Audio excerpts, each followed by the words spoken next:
When Kirkland police tag an abandoned vehicle, state law says they only have to wait 24 hours before they can tow it. Kirkland's police triple that, 72 hours written right on the tag. And a vehicle has to sit a full day before it can even be tagged. Add it up, about 4 days. And the mayor knows all this, and she did the same math out loud. That it's not 24 hours, it's actually 4 days, which is good. Team, I wonder if 4 days is enough. Mayor Kelli Curtis, July 21st, worried 4 days wasn't enough time for outreach to people living in RVs.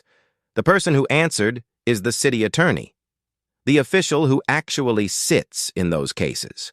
But I just want to amplify that when there is someone that they're facing with a vehicle that they're sleeping in on the right-of-way, it isn't even 4 days. I end up in multiple meetings over months talking about how to support and assist PD and homeless outreach.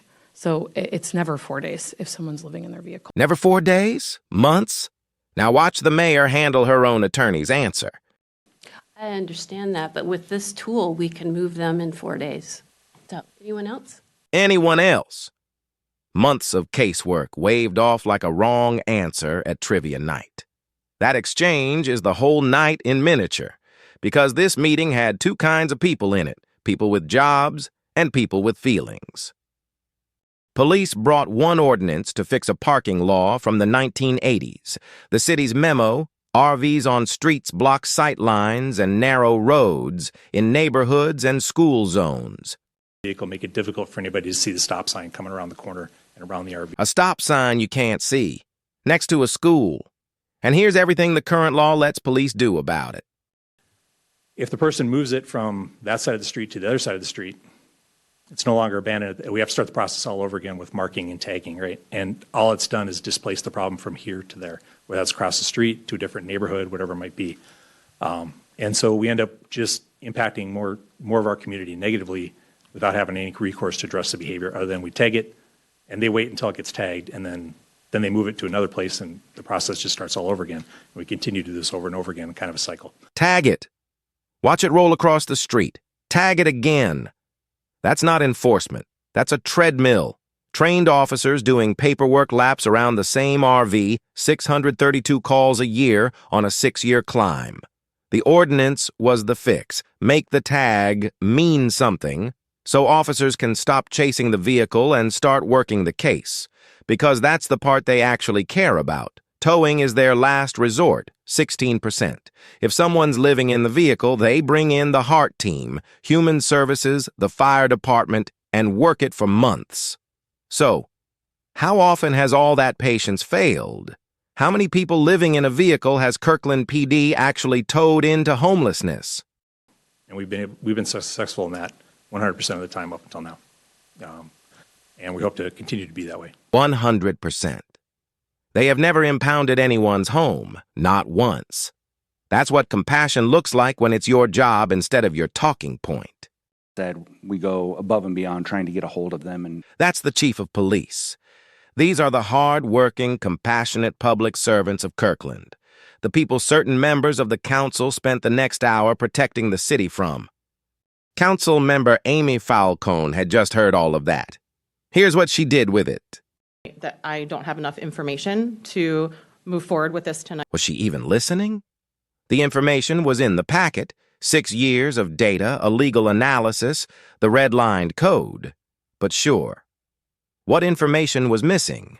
Well, I have multiple friends with vans, right? I have a minivan, not a full-size van, but I have multiple friends with full-size vans. I have a friend who uses it for a disabled family member who uses a wheelchair.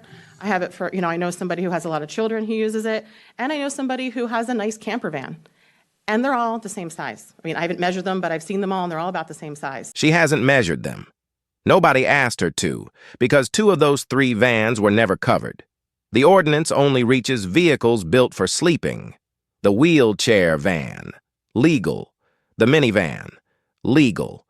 Minutes of hypotheticals about vehicles the law doesn't touch, in front of the officers who answer the 600 real calls.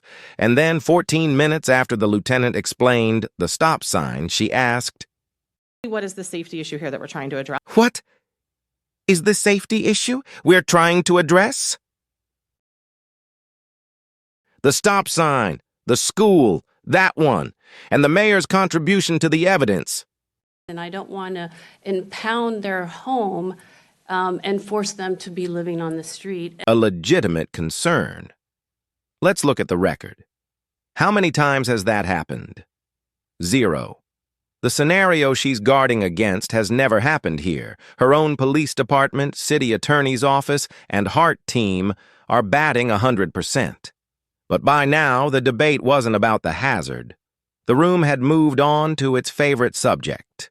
I do think we have a very human-centered approach on a lot of this. We all in the city have a very compassionate outreach to people that are unhoused to help provide them services, help provide them a safe place to park. So I appreciate your thoughtful and compassionate engagement in the subject matter. Rounds of applause for compassion from the people who don't do the outreach, aimed at a room full of people who do.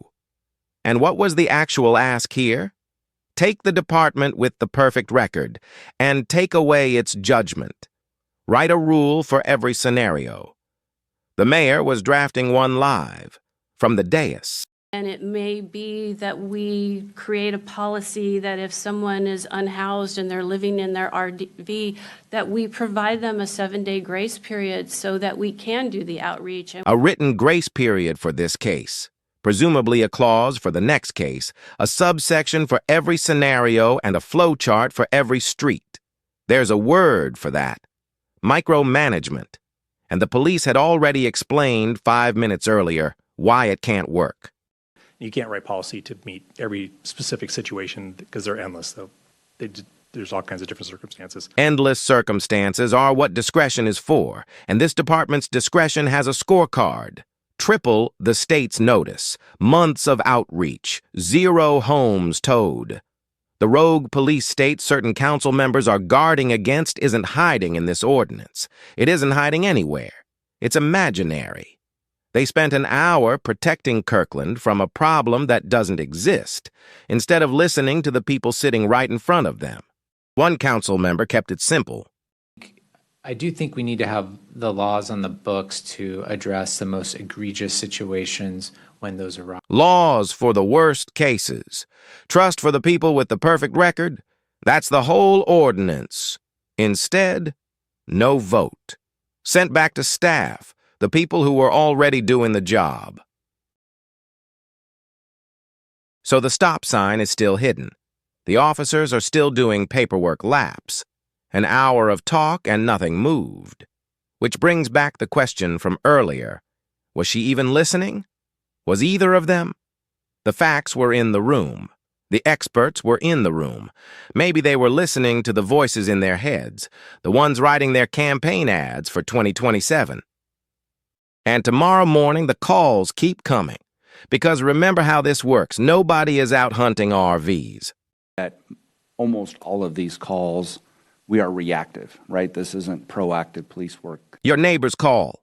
The officers show up. They knock. They problem solve. They bring in the HART team. Same as yesterday. Same as tomorrow. Except now they'll do it without the tool they asked for. And they'll show up anyway. Because their reason for showing up never changed. On what our overall philosophy is, which is to serve our community. Okay, Right? got it. How do we best serve the community? Got it.